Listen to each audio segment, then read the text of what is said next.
तो जाहिर सी बात है वो IMF का कर्ज लेकर भला उल्टा उसी जाल में जाकर क्यों फंसना चाहेगा। इब्राहिम तरोरे ने खुद भी इस कर्ज को ठुकराने के पीछे एक वजह यही बताई थी कि अफ्रीकन नेशंस के पास वो सब कुछ है कि जिसके जरिए से वो अपने आप को तरक्की दे सकते हैं और अपने आप को ताकतवर बना सकते हैं। और हाँ दोस्तों, इस बात को झुठलाया भी नहीं जा सकता है क्योंकि इब्राहिम तरोरे बिल्कुल सही कह रहे थे। वाकई अफ्रीकन देशों के पास वो सब कुछ है कि जो किसी भी इलाके को तरक्की हासिल करने के लिए चाहिए होता है, लेकिन जाहिर सी बात है ये लोग कभी इसका इस्तेमाल कर ही नहीं सके। 2024 में ही इब्राहिम तरोरे ने एग्रीकल्चर मतलब के काश्तकारी से जुड़ी हुई भी बेशुमार चीजें, अब वो चाहे ट्रैक्टर्स हों या फिर अदर व्हीकल्स हों, मोटर पंप्स हों, फर्टिलाइजर्स हों या बाकी चीजें हों, ये सारी चीजें चाइना से लेकर अपने यहाँ के किसानों में फ्री में बांटी थी ताकि किसी तरीके से एग्रीकल्चर के फील्ड को भी अपने देश में जल्द से जल्द इम्प्रूव किया जा सके। लंबे वक्त से गरीबी, भुखमरी, बेरोजगारी, जंग वगैरह और इसके अलावा बाहरी ताकतों का इंटरफेयर झेलने वाले बर्किना फासो के अंदर खुराक की कमी भी एक बड़ा मसला है,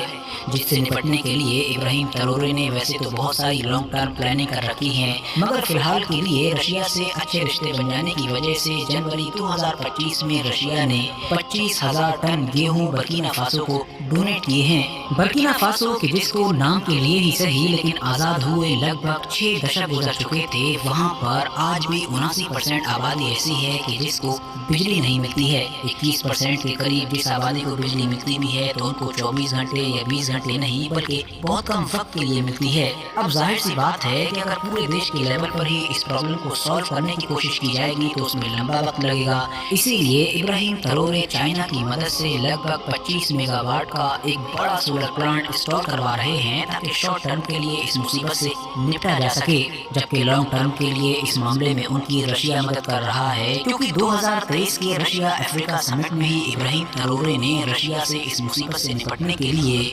अपने देश के अंदर एक न्यूक्लियर पावर प्लांट लगाने में मदद मांगी थी, जिस पर रशिया की तरफ से भी ग्रीन सिग्नल मिला था और बाद में इनके बीच मुआहदा भी हो चुका है। इस एग्रीमेंट की ज्यादा डिटेल या फिर टाइमलाइन तो बाहर नहीं आई, लेकिन हाँ ये उम्मीद जरूर लगा ली गई कि अब इस एग्रीमेंट के बाद बहुत जल्द ही बर्किना फासो के लोगों के घर अंधेरों से उजालों में बदल जाएंगे। और अगर जल्द ही रशियन कंपनी की मदद से बर्किना फासो अपने देश में न्यूक्लियर पावर प्लांट के जरिए से बिजली हासिल करने लगा जैसा कि एग्रीमेंट हुआ भी है, तो इस तरह से ये पूरे अफ्रीका का साउथ अफ्रीका के बाद दूसरा ऐसा देश बन जाएगा कि जो न्यूक्लियर पावर प्लांट के जरिए से बिजली हासिल करेगा। अगर आप लोगों ने सोशल मीडिया या मीडिया के ऊपर अफ्रीकन कंट्रीज के रोड्स या फिर उसके आसपास का जो इंफ्रास्ट्रक्चर होता है वो देखा होगा तो ये महसूस किया होगा वो आज भी ऐसे हालात में है कि मानो हम दुनिया के किसी इलाके को 17वीं या फिर 18वीं सदी में देख रहे हैं। तो इसीलिए